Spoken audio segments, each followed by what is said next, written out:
పవన్ కూడా నాయన, పవను అడవునే వాళ్ళకు కూడా నాయన జ్ఞానం బుద్ధి ప్రభువా నా కన్న తండ్రి.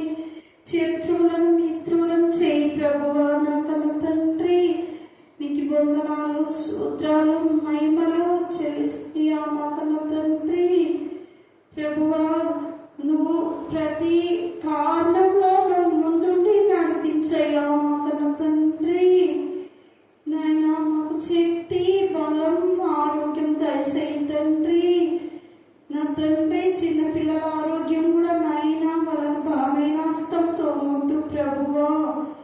నాయన బస్సులలో ప్రభువా నువ్వే ఉండి చూడయ్యా నా కన్న తండ్రి. నీకు వందనాలు సూత్రాలు నాయన తండ్రి. తాగుబోతులు తిరుగుబోతులు నాయన వాళ్ళని మార్చయ్యా నా కన్న తండ్రి. నీకు వందనాలు సూత్రాలు ప్రభువా.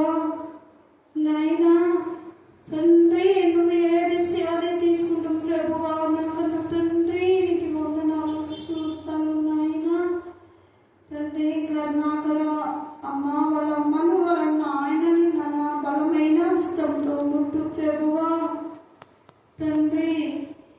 అహిమాతి ప్రభువా నైనా చిన్న బిడ్డల్ని నాయన నువ్వే చూడయ్యా, చిత్తంలో నడిపించుకోయా ప్రభువా. నైనా తండ్రి ఆయన ఆకలితో నాయన తండ్రి శక్తి బలమే తండ్రి మాకు తండ్రి. నీకు వందనాలు సూత్రాలు నాయన ప్రభువా. అమ్మని చూసే వాళ్ళకు కూడా జ్ఞాన బుద్ధి ప్రభువా నైనా అంత నిశ్చితమే ప్రభువా నాకు తండ్రి. నీకు వందనాలు సూత్రాలు ప్రభువా నైనా తండ్రి.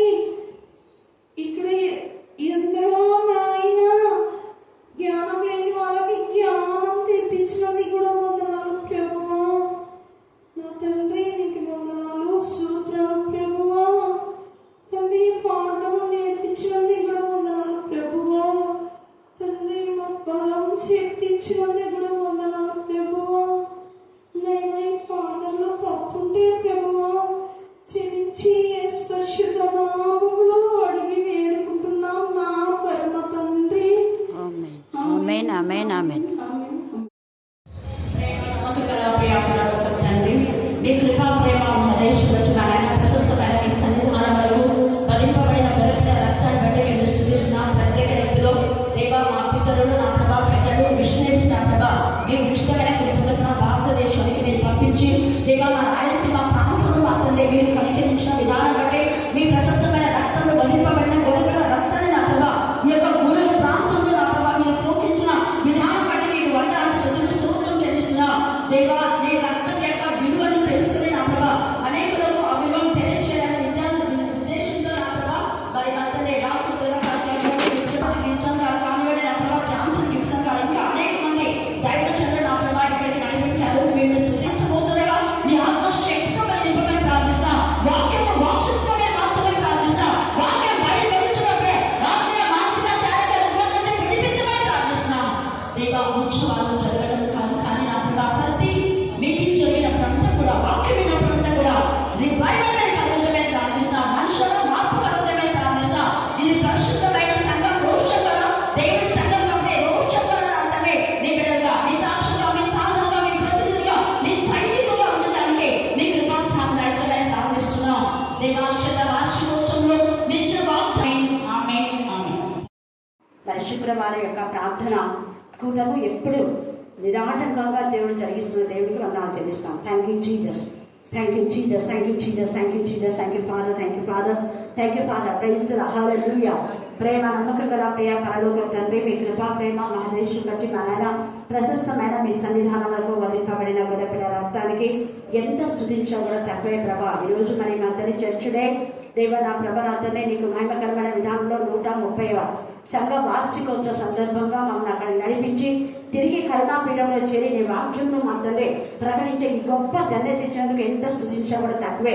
దేవా, ఆశ కలిగిన ప్రాణం మీరు తృప్తిపరిచే దేవుడు. రెగ్యులర్ గా మీ సన్నిధికి వస్తున్న బిడ్డలు నా ప్రభ నా తండ్రి ప్రత్యేకంగా ఎత్తిపడుతున్నాం. దేవా, అక్కని బట్టి నా ప్రభ నా తండ్రి ఏసులను పూర్వకం నుంచి అతని బిడ్డకు మీరు ఇచ్చిన ఆసక్తి అక్కమ్మక్కని బట్టి నా తండ్రి మాత్రముగా పనులకు వెళ్తున్నాం. ఆవిడకి ఇచ్చిన ఆసక్తిని బట్టి నా ప్రభ నేను స్తుతిస్తున్నాం. చిన్న బిడ్డ మహి నా ప్రభ స్వరూప ఎంతగానో నిన్ను పాడి స్తుతించగలిగిన తండ్రి స్తోత్ర. వాళ్ళ తల్లి నా ప్రభ వాళ్ళ అక్కని బట్టి కూడా నేను స్తుతిస్తున్నాం. అలాగనే కృష్ణవేణి నా ప్రభ నా తండ్రి దేవ రాణిని బట్టి నా ప్రభ నా తండ్రి మహిని బట్టి దేవ ఎంత స్తుతించా కూడా తక్కువే. బిడ్డలకు మీరు ఇచ్చిన ఆసక్తి తపన తృష్ణం బట్టి నీకు వందనాలు స్తుతులు స్తోత్రం చెల్లిస్తున్నాం. నాయన మేరకు కూడా నా తండ్రి ఇక్కడికి రావాలని అనుకుంది నా ప్రభ. మరి మా ప్రభ నీకు చిత్తం మీద మీరు నడిపించండి. మనుషాత్మ పవిత్రాత్మ ఏ స్థానం గర్పించి పాదాలుగా బంధించమని ప్రార్థిస్తున్నాం. దేవా, ఈ దినమందు చేయబడే ఈ ప్రార్థన పైన నీ కనుదృష్టి ఉంచిన విధానం బట్టి మేము స్తుతిస్తున్నాం. దేవా, మీ మెండైన జీవులతో తండ్రి బిడ్డలు నింపి నీ కనికరంతో మీరు నింపాలి. నీ కరుణ హస్తం, మీ దర్శన హస్తం, మీ పరిశుద్ధ బాహు ఎక్కడ బిడ్డందరికీ మీరు తోడుగా ఉంచేందుకు మేము స్తుతిస్తున్నాం. దేవా, నేను లేని సమయం అంతా కూడా బిడ్డలు ఎలా కవర్ చేస్తున్నాం. స్తోత్ర. ఇది మీ ఆత్మ నడిపింప ప్రభా. దేవా, నా తండ్రి వాక్యం చదువుకొని వాక్య ధ్యానంలోకి వెళ్ళడానికి మీ కృపాసనం దాయించమని మమ్మల్ని ఆత్మను మీ చుట్టకే సమర్పిస్తూ దయచేసి ప్రార్థిస్తున్నాం తండ్రి. ఆమేన్, ఆమేన్, ఆమేన్. హల్లెలూయా. బైబిల్ గ్రంథంలో నుంచి యెహెజ్కేలు గ్రంథము 37వ అధ్యాయము 10 నుంచి 20 వచనాలు చదువుకుందాం. యెహెజ్కేలు గ్రంథము 37వ అధ్యాయము 10 నుంచి 20 వచనాలు చదువుకుందాం. ఆయన నాకు ఆజ్ఞాపించినట్లు నేను ప్రవచింపగా జీవాత్మ వారిలోనికి వచ్చెను. వారు సజీవులై లేచి లెక్కింప సఖ్యం కాని మహాసైన్యమై నిలిచిరి. అప్పుడు ఆయన నాతో ఇట్లా నేను నరపుత్రుడా, ఈ ఎముకలు ఇశ్రాయేలునందరినీ సూచించుచున్నవి. వారు మన ఎముకలు ఎండిపోయెను, మన ఆశ విఫలమాయెను, మనము నాశనమై పోతివి అని అనుకొనుచున్నారు. కాబట్టి ప్రవచనమెత్తి వారితో ఇట్లనము, ప్రభువు యెహోవా సెలవిచ్చినదేమనగా, నా ప్రజలారా, మీరున్న సమాధులను నేను తెరచెదను. సమాధులలో నుండి మిమ్మల్ని బయటికి రప్పించి ఇశ్రాయేలు దేశంలోనికి తోడుకొని వచ్చేదను. నా ప్రజలారా, నేను సమాధులను తెరిచి సమాధులలోనున్న మిమ్మును బయటికి రప్పించగా నేను యెహోవానై ఉన్నానని మీరు తెలుసుకొందురు. మీరు బ్రతుకున్నట్లు నా ఆత్మను మీలో ఉంచి మీ దేశంలో మిమ్మల్ని నివసింపచేసేదను.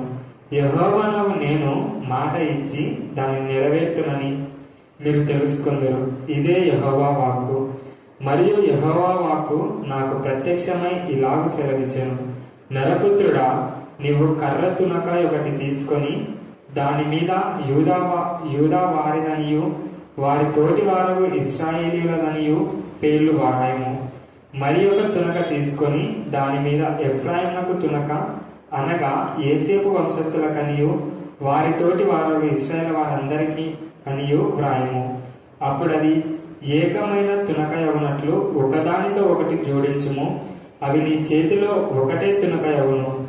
ఇందులకు తాత్పర్యము మాకు తెలియచెప్పవా అని నీవు జనులను నిన్నడుగగా, ఆ 2 తునకలను వారి సమక్షంన నీవు చేత పట్టుకొని వారితో ఇట్లను, ప్రభువైన యెహోవా సెలవిచ్చినదేమనగా, ఎఫ్రాయిము చేతిలోనున్న తునక అనగా ఏ తునక మీద ఇశ్రాయేలు వారందరి పేర్లను వారి తోటి వారి పేర్లను నేను ఉంచి తినో, యోసేపు అను ఆ తునకను యూదా వారి తునకను నేను పట్టుకొని ఒకటిగా జోడించి నా చేతిలో ఏకమైన తునకగా చేసేదను.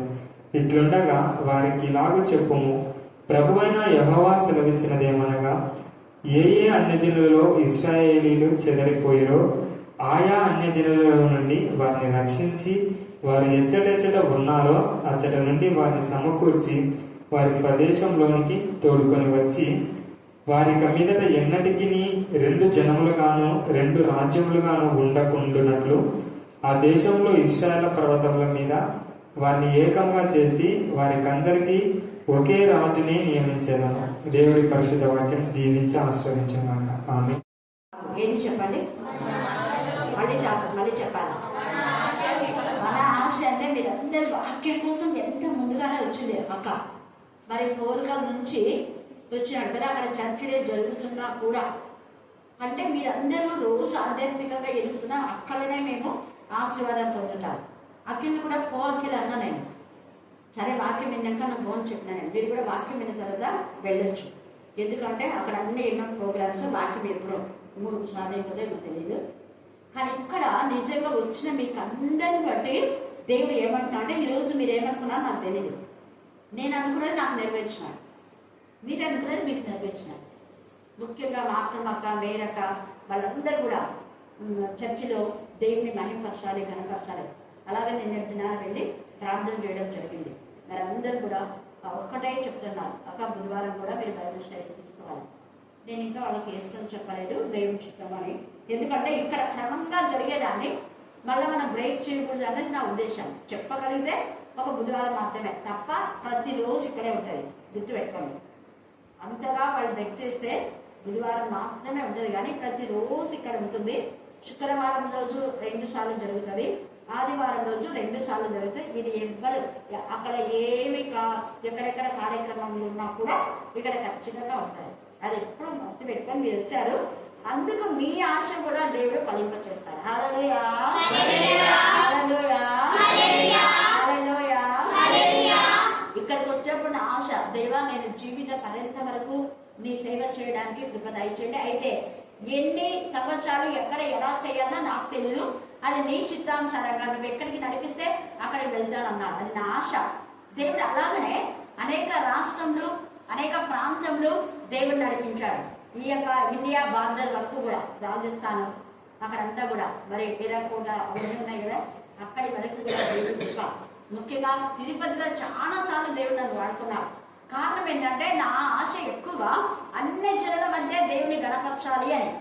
అందుకే అక్కడ తిరుపతిలో చాలా మంది అన్ని జనులు ఉన్నా కూడా పెద్ద పెద్ద సంఘాలు ఉన్నాయి. అక్కడ అనేక మంది ఏమనుకుంటారంటే తిరుపతిలో అంటే అంత దేవుని మందిరాలేమో ఉన్నారు, చాలా మంది విశ్వాసులు ఉన్నారు. 15 సార్లు నేను అక్కడికి వెళ్ళా వాక్య పరిచర్య కోసం. ఈ మధ్య కూడా దేవునికి స్తోత్రం, మళ్ళీ రమ్మని ఆహ్వానించారు జీసస్ కాల్స్ వాళ్ళు, దేవుని చిత్తం. అలాగా ఇక్కడ అన్ని జనులను ఎందుకు ఇదంతా నేను చెప్పినా అంటే, అన్ని జనులను కూడా దేవుడు ఇశ్రాయేలులతో ఏకం చేయడానికంట. ఎంత ప్రేమ! హల్లెలూయా, హల్లెలూయా. ఇందాక నేను చెప్పాను, ఇంతవరకు గూడూరులో చాలా మంది అందరి బైబిల్ చదువుతారు, ప్రార్థనకు వస్తారు, కానీ బ్యాప్టిజం తీసుకొని పూర్తిగా మారారు. అయితే ఈ సంఘంలో మరి దేవుడికి మహిమకరంగా 2023లో మరి అక్క పవన్ ముగ్గురు తీసుకున్నారు. ఇప్పుడే సుమిత టీచర్కి చెప్పడం జరిగింది. ఎందుకు అంటే అవన్నీ వాళ్ళు మర్చిపోతున్నారు. ఒక అన్యులు మారినారు అంటే ఎంత స్తుతించాలి, అంతేగాని ఏంటంటే గొప్పలు చెప్పుకుంటున్నారు. అన్ని జనులు అంటే దేవుడు ప్రత్యేకంగా అన్యులను అందరినీ దేవుడితో కలపాలని అదే ఆయన తపన. ఆ తపనతోనే అసలు ఏసై రావడం. ఏసై ఈలోనికి రావడానికి కారణం ఏంటంటే 2 జనాలుగా ఉండకూడదు, ఒక్కటిగానే ఉండాలి. ఏకాత్మ, ఏక మనసు, ఏక భావం. మనం ఏ సంఘాల్లో ఉన్నా కూడా మన ఆత్మ ఒక్కడు. హల్లెలూయా, హల్లెలూయా. అదే పరిశుద్ధాత్మ.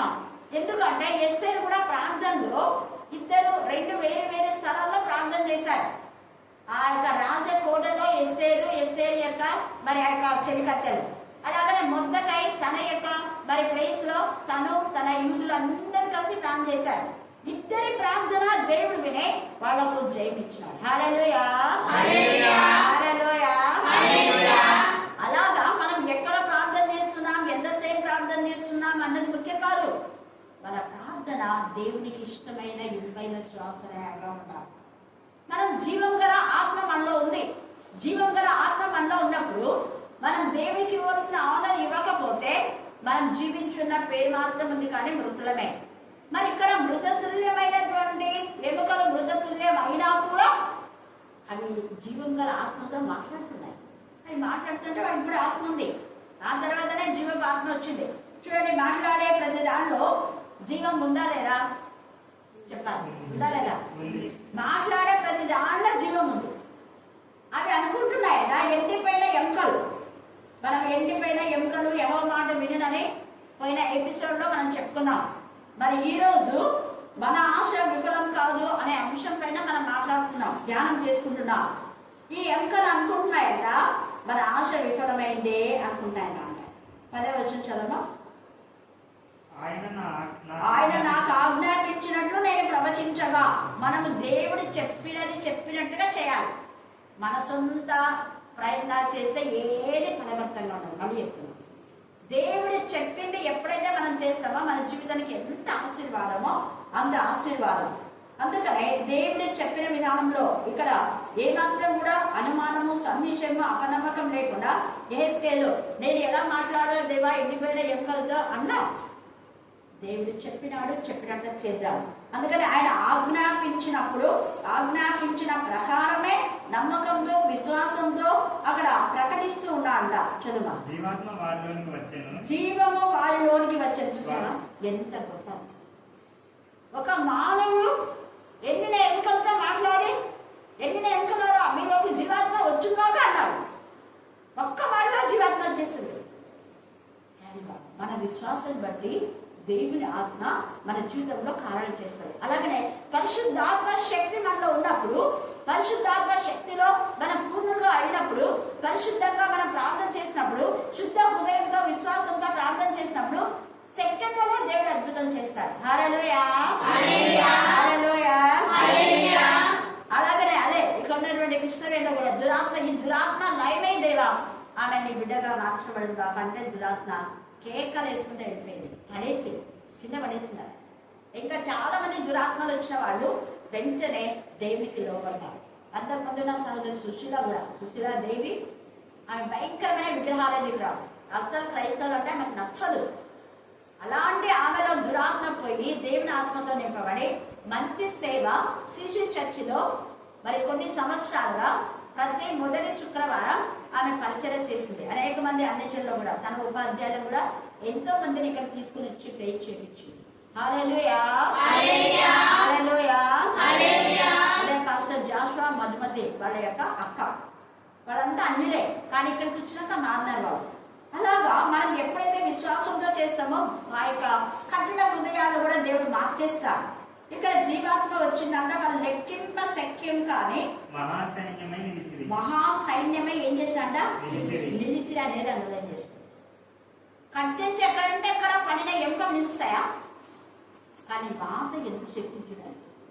ఈ యొక్క మధ్యాహ్న కాలచందు మీ ఇంట్లో కూడా ఒకవేళ చల్లా చెదిరిపోయిన వాడు కఠిన హృదయాలు ఎక్కడంటే అక్కడ పన్నారేమో, వాళ్ళు మీ కుటుంబంలో ఏకం కాలేకుండా ఉన్నారేమో, అది భార్యాభర్తలు కానివ్వండి, అక్కచెల్లెలు కానివ్వండి, అన్నదేమో ఏడైనా దేవుడు వారితో మాట్లాడతారు, నిలబెట్టారు. దేవుడు చిత్తమైతే నిలబెట్టారు.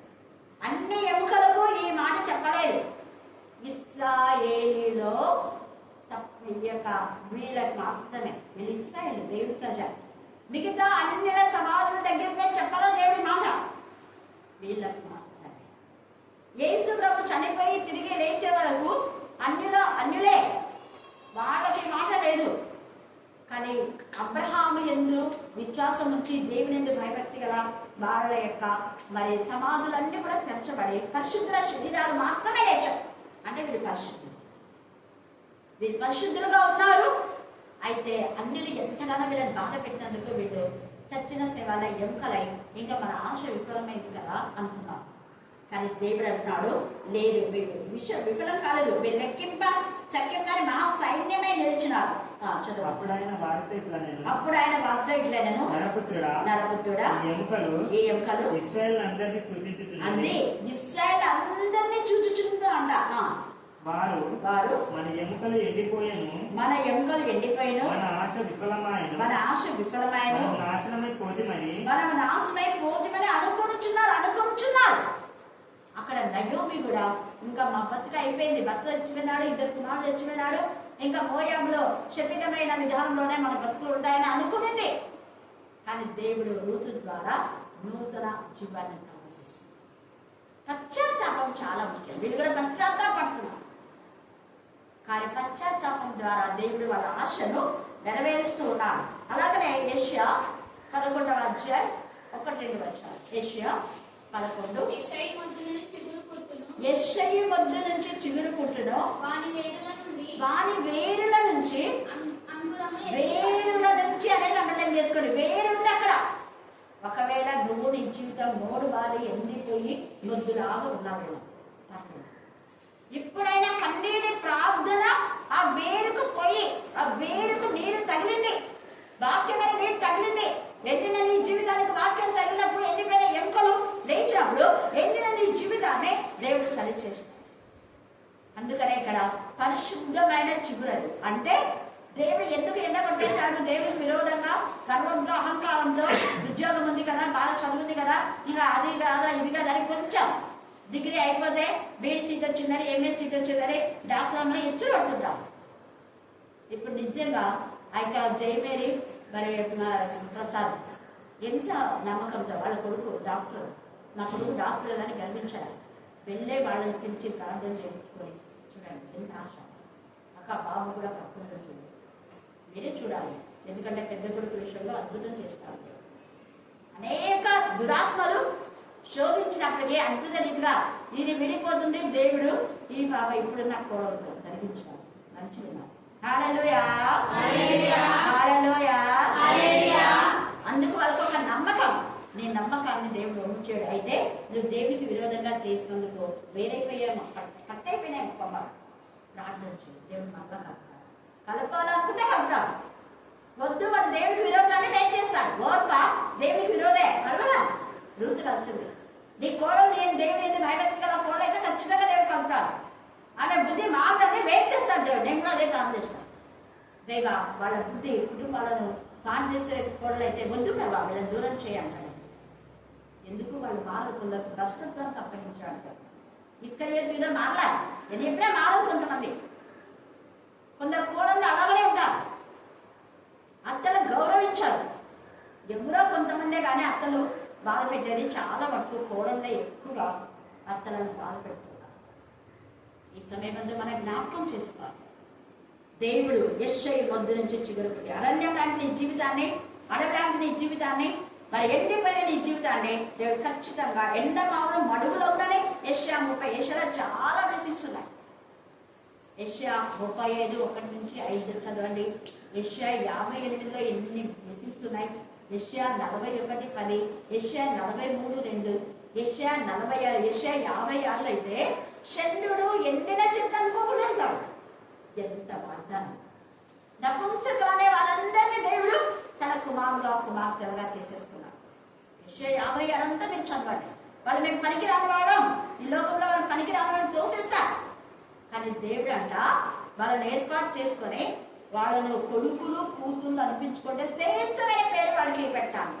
చంద్రుడు ఎండిన చెట్లను అనుకోవద్దు. దేవుడి ఆత్మ మీలో వచ్చినప్పుడు ఎండిన చెట్లు ఫలిస్తాడు, చిగురిస్తాడు. ఎంతమంది ఈ యొక్క నపుంసకులు మారి మరి ట్రాన్స్జెండర్స్ అంతా కూడా చాలా మంది దేవుడిని ప్రకటిస్తున్నారు. సోదర అంజలిస్తారు చాలా మంది దేవుడు వాళ్ళు ఏర్పాటు చేసుకున్నారు. అందుకే ఇక్కడ నిన్ను కూడా నువ్వు ఫలించలేమనుకుంటే ఫలింపజేస్తాడు, నువ్వు వాడవలే ఉంటే దేవుడు వాడుకుంటావు. తర్వాత అన్నాడు చూడండి, అదే ఈ బాబా బైబుల్ కూడా ఇచ్చి కొట్టేది కృష్ణవేణి. ఇప్పుడు పాడటానికి ఎంత ఇష్టపడుతుందో ప్రార్థన చేయడానికి. హల్లెలూయా, హల్లెలూయా. అలాగనే 1 సమూయేలు 2వ అధ్యాయం 6వ వచనం చదవండి. 1 సమూయేలు 2:6. జనులను సజీవులుగాను మృతులుగాను చేయవాడు యెహోవాయే. అదే ఆయన చేస్తాడు. సజీవులుగా చేసేది ఆయన, మృతులుగా చేసేది ఆయనే. ఆయన చేతిలో మన మరణం ఉంది, మన జీవం ఉంది. జీవదాతను మనం హత్తుకొని అనుకుంటున్నాం. దేవుడికి విరోధంగా చేస్తే మనం కట్ చేసేస్తాం అంతే. ఇశ్రాయేలు అవిధేయతను బట్టి అరణ్యంలో ఎంతమంది పిచ్చలాగా రాలిపోయినారు. 6 లక్షల కాల్బలం, రొట్టె కాల్బలం అంటే యుద్ధ వీరుడు మాత్రమే. మిగతా వాళ్ళు 20 సంవత్సరాల పైబడిన వాళ్ళందరినీ దేవుడు మొత్తేశాడు అరణ్యం. మరి వాళ్ళే వీడేమో వీడు పశ్చాత్తాపడుతున్నారని తెలియదు. కానీ ఇశ్రాయేలు చూపిస్తుంది అంటున్నాడు కదా. అప్పుడు అయిన వాళ్ళందరినీ దేవుడు మరలా లేవనెత్తున్నాడు. వాళ్ళు పశ్చాత్తాపడుతున్నారు చచ్చిపోయినా. కానీ ఇప్పుడు చచ్చిపోయినాక పశ్చాత్తాపడితే అప్పుడు ఉండిందేమో కానీ ఇప్పుడు లేదు.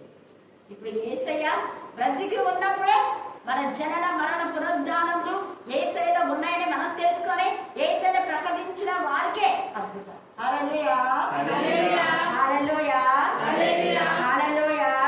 ఎందుకంటే యేసయ్య చనిపోయి తిరిగి లేచిన తర్వాత రెండే, జీవ మార్గము మరణం రెండే ఉన్నాయి. మరణానికి పోయిన వాళ్ళు జీవానికి రారు, జీవానికి పోయిన వాళ్ళు మరణం లోయలోకి రారు. యేసయ్య ఒక వంతెన కట్టేశాడు. మనం ప్రభునందు ఉంటే చనిపోయినా నిత్య జీవంలోకి వెళ్తాం. అనేక ఆశీర్వాదాలు వస్తాయి. తర్వాత అందుకే మరణము అని అక్కడ హన్న ప్రార్థన చేస్తుంది దేవునికి. ప్రవచన తర్వాత ఆ యొక్క 2వ అధ్యాయంలోనే మనం 25లో చూస్తే దేవుడు చంపాలనుకున్న వారి కోసం ప్రార్థన చేస్తే దేవుడు వాళ్ళ ప్రార్థన వినడు అంటుంది. నేను ప్లాన్ చేసినా కూడా వినాడు, ఎవరు ప్లాన్ చేసినా వినాడు.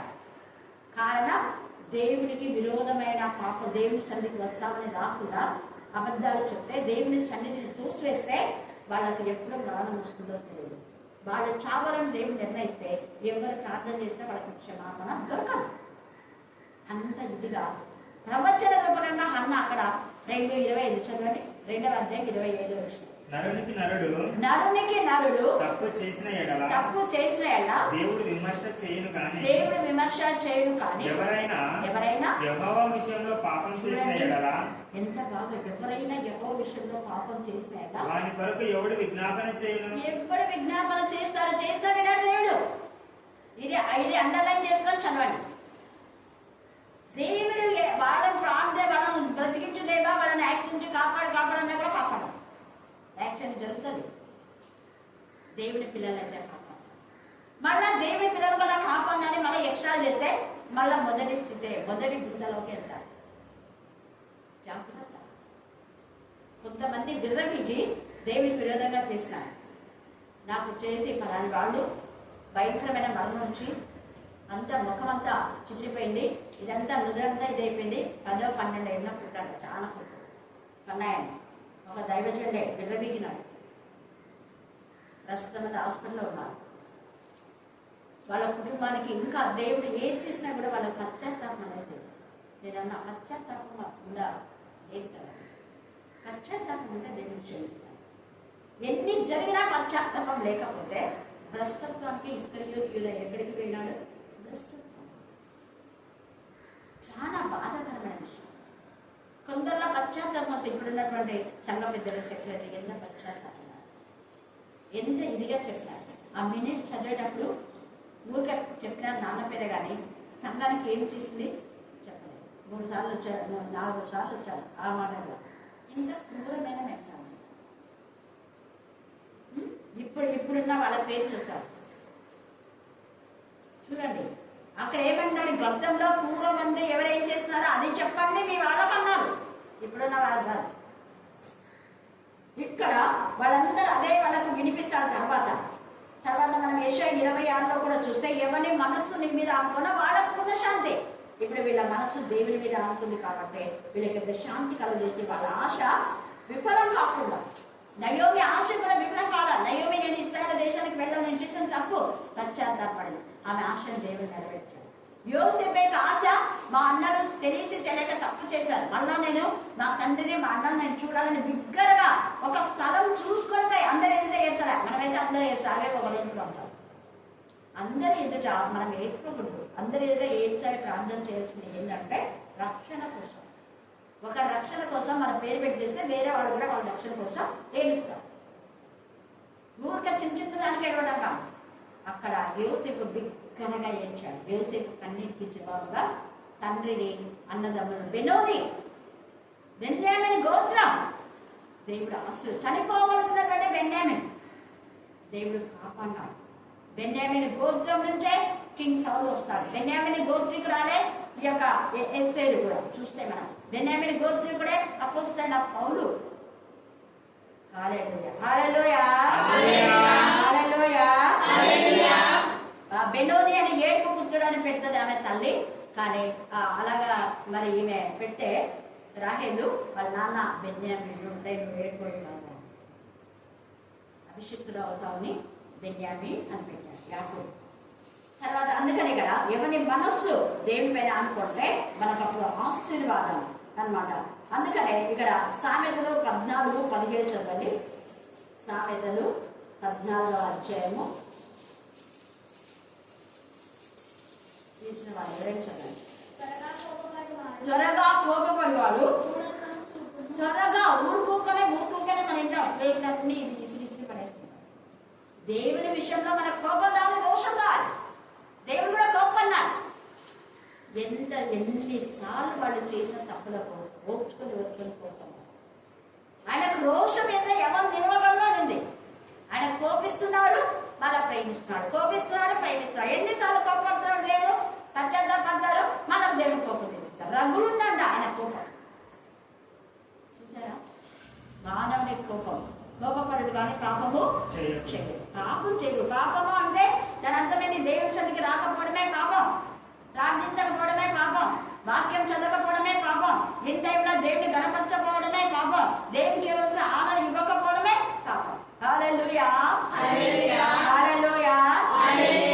దేవుని వాక్యం వినిపించబడుతుందని చెప్పి కూడా నిర్లక్ష్యం చేస్తే ఎంత శాపం. నిర్లక్ష్యం ధోరణి వాళ్ళకి ఎప్పుడో ఒకసారి దేవుడు శిక్ష ఇవ్వక మానడు. నిర్లక్ష్యం వస్తుంది. మీరంతా చూడండి, పాటలు మైక్ వినపడతాయి, ఎంత బాగా వచ్చారు. మీకు ఎవరికి నేను రాను, మీరు రండి అని చెప్పినానా మీకు? లేదు. దేవుడే ప్రేరేపించాడు. దేవా ఎవరిని నువ్వు పంపిస్తే వాళ్ళతోనే నేను వాక్యం పంచుకుంటాను. దేవుడు 8 మంది పంపించాను. యాదవ్ ఒకరిద్దరు వస్తాంటే మేరక నేను చెప్తున్నాం అనుకున్నాను. అఖిల్ వస్తే అఖిల్ వచ్చినాక మళ్ళీ వంగి చేస్తాను. దేవుడి యొక్క మహాకృప. కాబట్టి మీ ఆశ విఫలం కాదని దేవుడి ఇక్కడ మేము పంపించాడు ఈరోజు. మరి అక్కమ్మకి ఆశ శ్రీకాంత్ ఇక్కడికి రావాలని మారినాడు. దేవుడి భయం ఉంది. నిన్నంతా నేను అక్కడ ప్రార్థన చేసే చర్చిలో అదంతా చూసి సంతోషపడి వాళ్ళ అమ్మని చూపిస్తున్నాను. నాకు తెలియదు, అక్కడ టీవీలో కూడా వస్తుంది. దేవుడికి స్తోత్రం. అందుకని ఇక్కడ మనం దేవునికి లోబడాలి. లూకా 10:20. లూకా 10:20.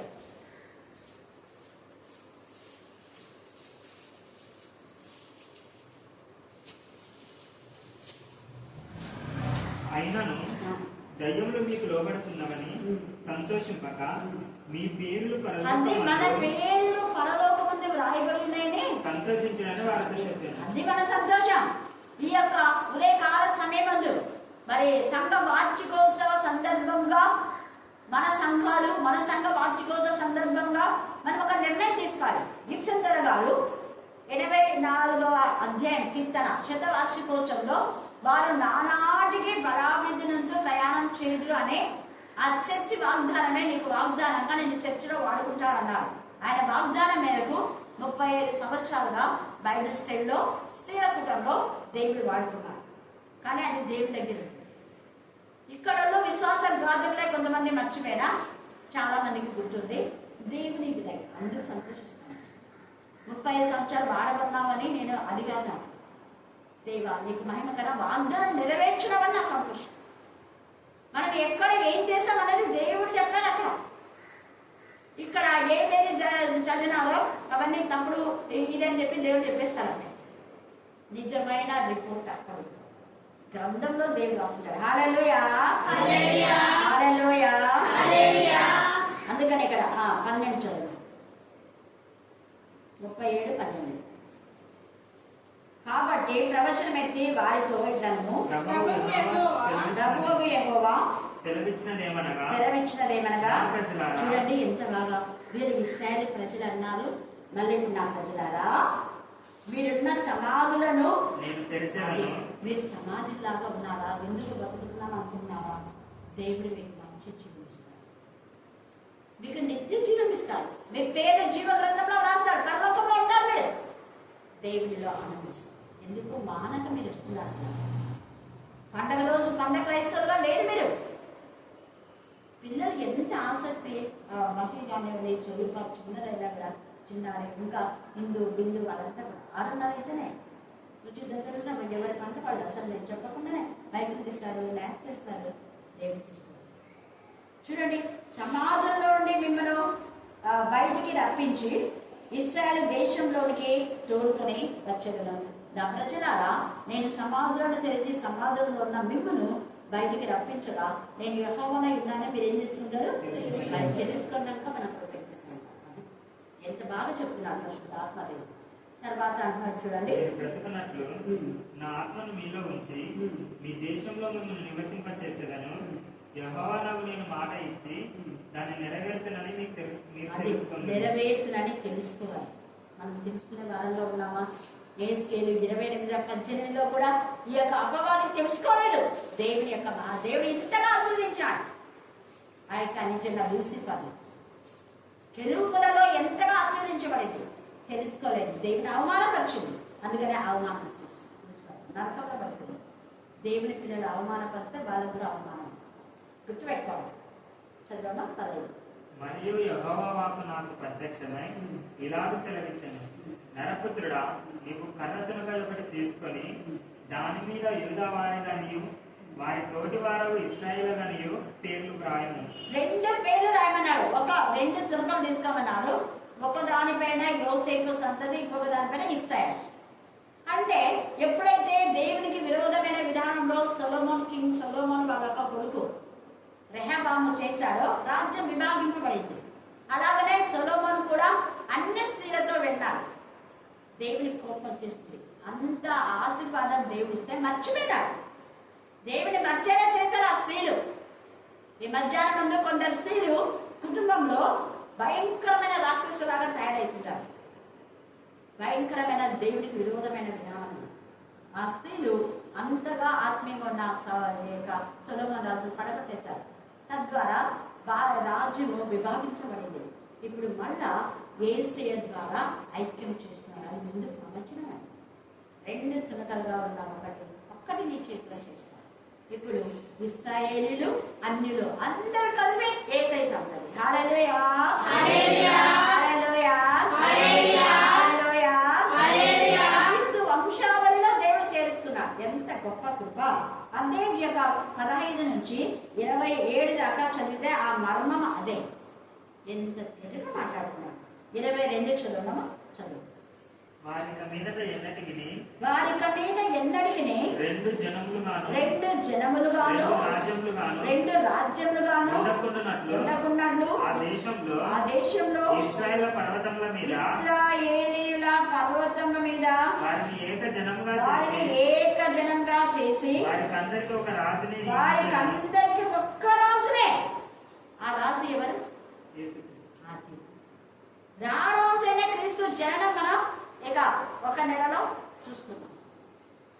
నెక్స్ట్ మంత్ లో రాజైన యేసయ్య అందరికీ రాజాను, అందరికీ ప్రభు, అందరికీ అధిపతి, ప్రధాన యాజకుడు, కాపరి, అందరికీ కాపరి ఆయనే.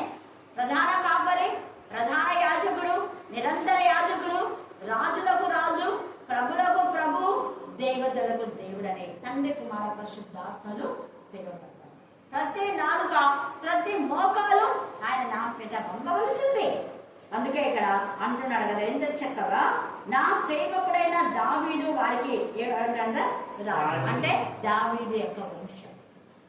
హల్లెలూయా, హల్లెలూయా, హల్లెలూయా.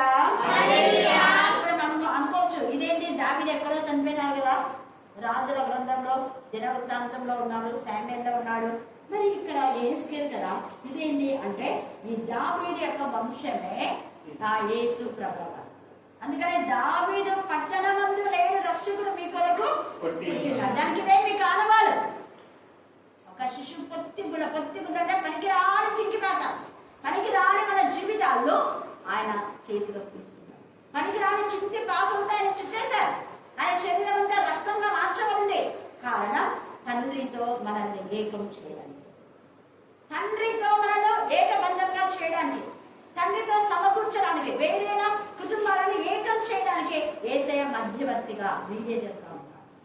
ఆయన న్యాయాధిపతి, ఆయన మధ్యవర్తి, ఆయన మన పక్షంగా వ్యాజ్యమాడేవాడు, ఆయన మనకు ఆదరించేవాడు, ఆయన తండ్రి, ఆయన ఆదరణకర్త, ఆయన ఒక మంచి డాక్టర్, ఆయన కాపరి, ఆయన బోధకులు. ప్రతిరోజు మనకు బోధిస్తారు.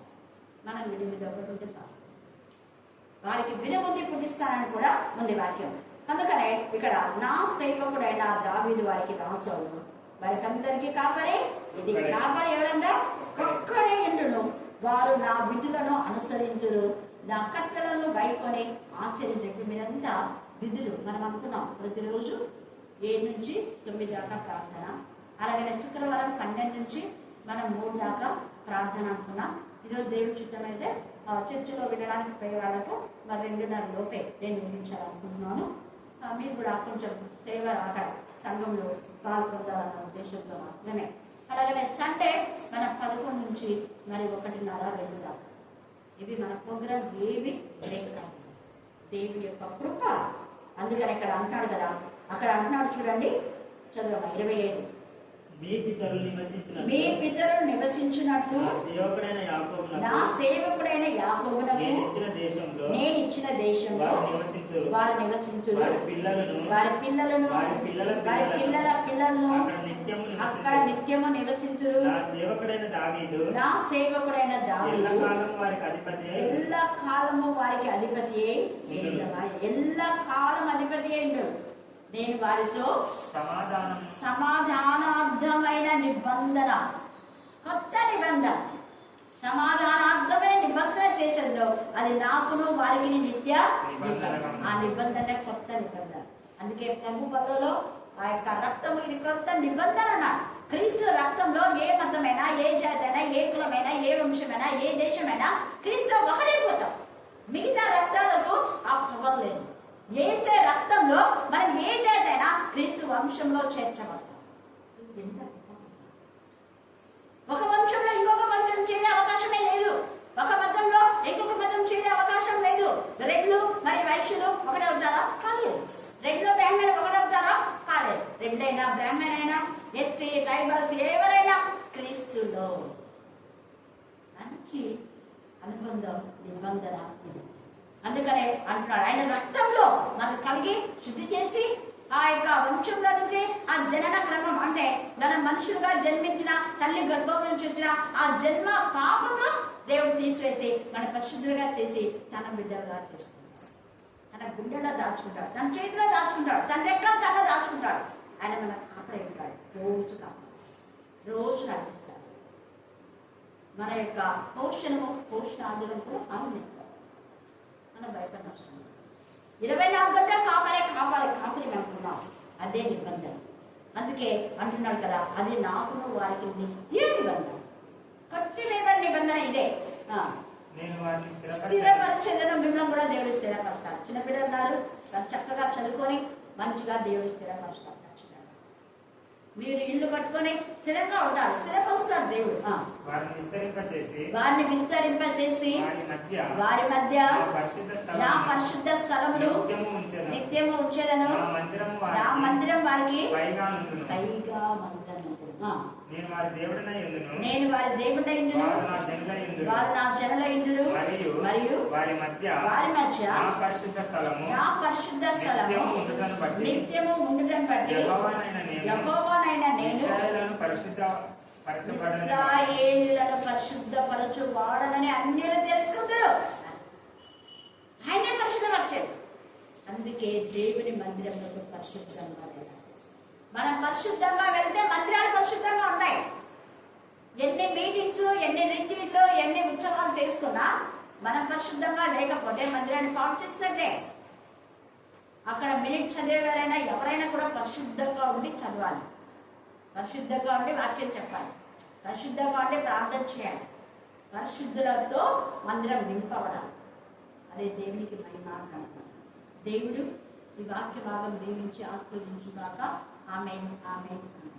ఈ సమయంలో సహోదరు యేసురాజు ఈ కొందనాలు తండ్రి స్తోత్రం కొరకు తండ్రి అవును మాత్రం తండ్రి మా కొరకు తండ్రి మా పాపముల కొరకు తండ్రి ప్రాణం పెట్టి తండ్రి నేను ప్రభుత్వం చేసిన దేవాన్ని కొందనాలు తండ్రి స్తోత్రములు ప్రభావ తండ్రి నేను తండ్రి మా పాపముల కలిగి రక్తంలో కలిగి మమ్మల్ని పవిత్రపరచండి ప్రభావ.